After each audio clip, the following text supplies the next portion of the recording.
महाभारत में भीष्म पितामह पांडवों के लिए एक बड़ी चुनौती बनकर उभरे थे। वो न केवल शक्तिशाली थे बल्कि उन्हें इच्छा मृत्यु का भी वरदान था।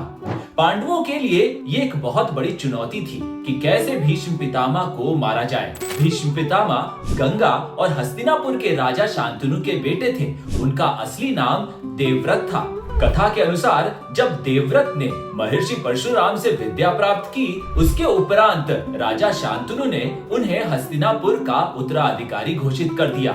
इसके कुछ दिनों के बाद राजा शांतनु जंगल में शिकार करने के लिए चले गए। आने में विलंब हुआ तो रात को वहीं पर एक आश्रम में रुक गए। वहां उनकी मुलाकात सत्यवती से हुई। वो उस पर मोहित हो गए और उससे विवाह करना चाहते थे, पर सत्यवती के पिता ने राजा शांतनु के सामने एक बहुत बड़ी शर्त रख दी कि सत्यवती के गर्भ से जन्मा बच्चा ही हस्तिनापुर का उत्तराधिकारी होगा।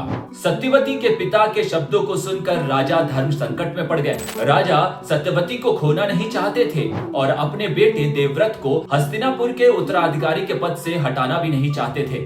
अपने पिता को संकट में देखकर देवव्रत ने ऐसी प्रतिज्ञा की कि पूरा ब्रह्मांड हिल गया। उन्होंने कहा कि मैं जीवन भर के लिए राज्य का त्याग करता हूँ और आजीवन विवाह नहीं करूंगा और ब्रह्मचर्य का पालन करूंगा। इस कठोर प्रतिज्ञा के कारण ही वो भीष्म कहलाए। अपने बेटे के इस त्याग से प्रसन्न होकर राजा शांतनु ने उन्हें इच्छा मृत्यु का वरदान दिया।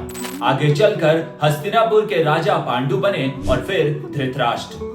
महाभारत के युद्ध में जब भीष्म पितामह को बाण लगे तो वो अपनी इच्छा मृत्यु के कारण ही 58 दिनों तक बाणों की शैया पर सोए रहे और सूर्य के उत्तरायण होने का इंतजार करते रहे।